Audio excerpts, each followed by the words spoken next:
चले भाई, बहुत बहुत धन्यवाद आप सबको। आप सबका स्वागत है।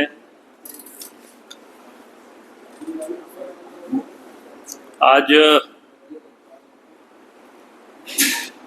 आप सबके बीच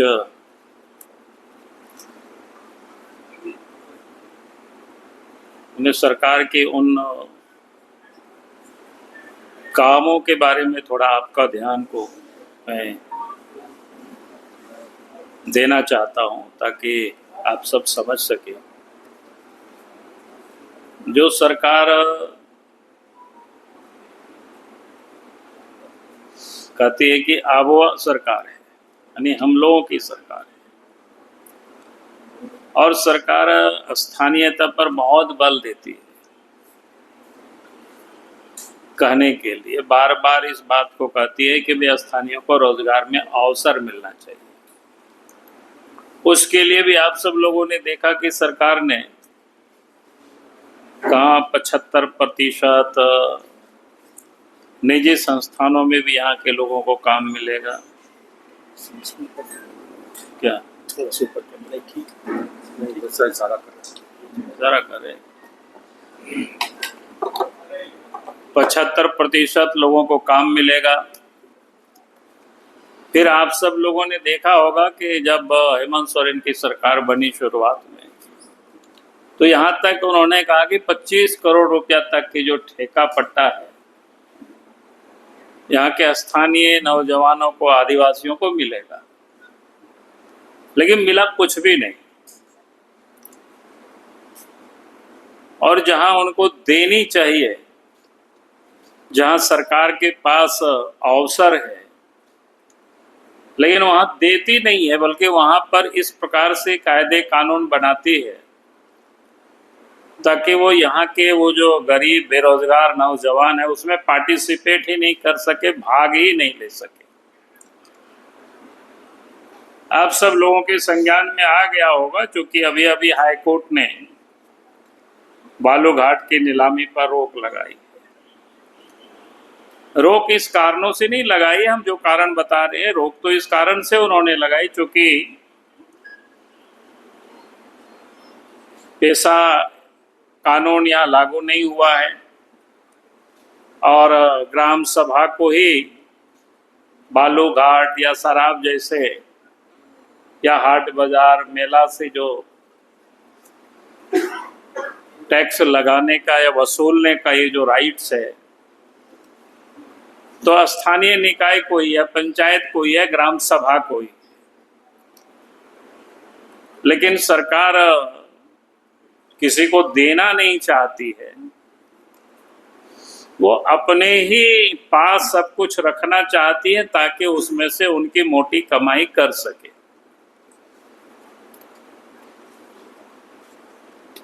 तो मैं कह रहा था कि भाई किस प्रकार से उन्होंने, यानी ये जो नीतियां जो बनाती है झारखंड सरकार,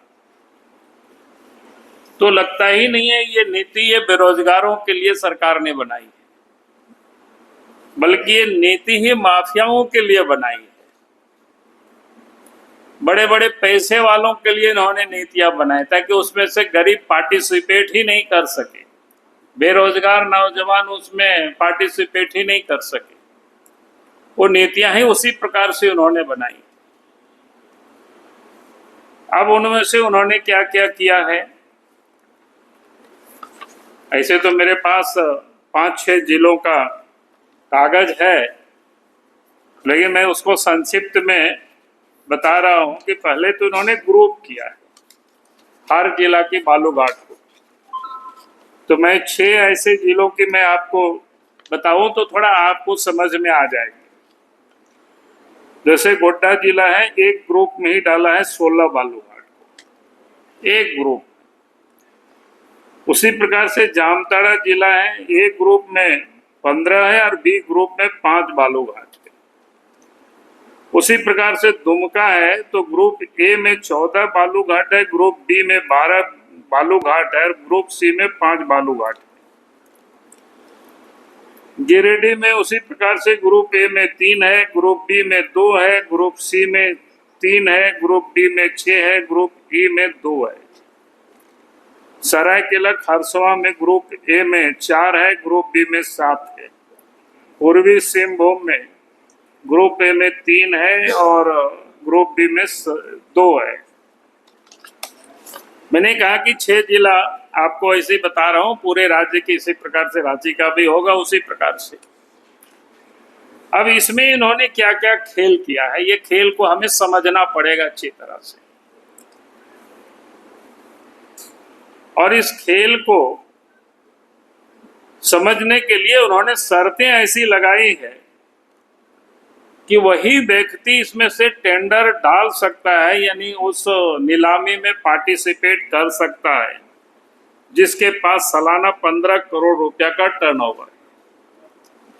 आप बताओ कि भाई कौन झारखंड के गांव के बेरोजगार नौजवानों के पास इतना टर्नओवर होगा।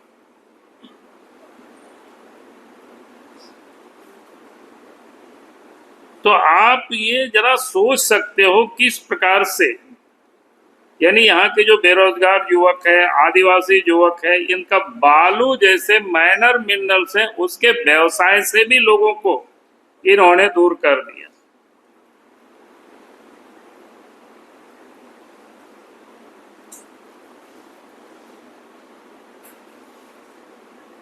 तो आप जरा इसको आप सोचेंगे भाई किस प्रकार से, और ये मैं कह रहा हूं ठीक इसी प्रकार से आप सबको ध्यान में होगा जब सरकार बनने के बाद शराब के बारे में उन्होंने नीति बनाई थी 1.0 में। उसमें से था कि 25 लाख रुपया तक क्या बोलते हैं नॉन रिफंडेबल आवेदन शुल्क लगाया गया था। अब 25 लाख उस समय लगाया गया था नॉन रिफंडेबल, यानी आप अगर उसमें पार्टिसिपेट करना चाहते हैं तो 25 लाख रुपया उस समय की मैं आपको बात बता रहा हूं। तो इसके बाद तो कौन उसमें से पार्टिसिपेट करेगा, वही पार्टिसिपेट करेगा ना जिसका पहले डील हो जाता है, ताकि उनका पैसा नहीं डूबे। नहीं तो अगर उनको नहीं मिला तो फिर उनका तो 25 लाख रुपया गया कुल मिला जुला करके।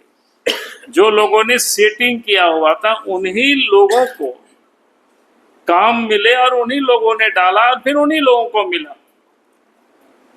बात की कहानी भी आप सब लोगों को पता है कि हमने उस समय सरकार को पत्र लिखा था, क्या क्या गड़बड़ी हुई थी उस समय उन्होंने जांच नहीं की सरकार ने, और उसका परिणाम आप देख रहे हैं। शराब घोटाले में उनके जो एक सचिव थे अभी जेल में बंद है। और अभी भी जब मैं ये बालू घाट की नीलामी के जब डॉक्यूमेंट्स आप कभी पढ़ेंगे, उसको नेट से आप सब लोग भी निकाल सकते हो, तो ये समझ में आएगा कि लगता है कि सरकार ये बनाती नहीं है ये सब नियमावली इस प्रकार की। लगता है कि जो इस क्षेत्र में जो काम कर रहे हैं या काम करने वाले जो माफिया है वही लोग नियमावली बना करके देते हैं। सिर्फ पदाधिकारी जो सचिव होते हैं या सरकार के मंत्री होते हैं शायद वो लोग सिर्फ साइन करते हैं, नहीं तो इस बात की वो लोग ध्यान रखते गरीब के बच्चों को, यहाँ के बेरोजगार नौजवानों को रोजगार मिलता। हमने तो बार बार सरकार से आग्रह किया था कि भाई बालू घाट को अब नीलामी मत करिए, स्थानीय युवकों को नाम उसको बंदोबस्त कर दीजिए और ऑन कमीशन बेसिस जो पैसा आएगा उनको कमीशन दीजिए, बाकी सरकार के खजाने में जाएगा, कोई दिक्कत नहीं है, लोग रोजगार भी कर सकते हैं। या फिर आप सिंगल बालू घाट को आप नीलामी करिए। इस ग्रुप में करने का क्या मतलब है? ग्रुप में कहने के पीछे का भी मैं आपको कारण बताना चाहता हूं तो कि आप सबको और समझ में आ जाएगा। पिछले बार झारखंड में जो 500 से अधिक बालू घाट है उसमें से 50 से करीब बालू घाट ही नीलामी हुआ था, यानी जिसको कह सकते हैं लीगल जो बालू की ढुलाई होती थी, और बाकी जितने भी घाट था वहां पर सब इलीगल काम ही चलता था। अब इसको इन्होंने बड़े कारीगरी से लीगलाइज करने की ये कोशिश कर रहे हैं।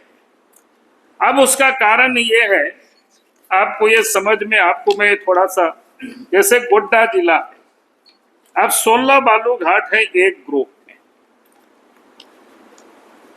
नीलामी के लिए ऑप्शन तो कर देगा एक ग्रुप में, जिसको सेटिंग क्या हुआ है, क्योंकि गरीब तो कोई ले नहीं सकेगा, बेरोजगार नौजवान कोई नहीं ले सकेगा, जिसके पास उतना टर्नओवर नहीं है पैसा। फिर लेने के बाद भी जो 2 महीना के अंदर में जो पैसा जमा करना है, तो वो जमा नहीं कर सकेगा 85%। तो मैं ये कह रहा था तब क्या होने वाला है, ये 16 बालू घाट की मैं ये बता रहा था, जो इंटरेस्टिंग इसमें से खेल है, वो खेल क्या है कि पर्यावरण क्लियरेंस होता है, फॉरेस्ट क्लियरेंस होता है। आप सबको ध्यान में है कई एक बालू घाटों की जो फॉरेस्ट के पास पड़ता है, तो वहां पर फॉरेस्ट क्लियरेंस मिलता नहीं है।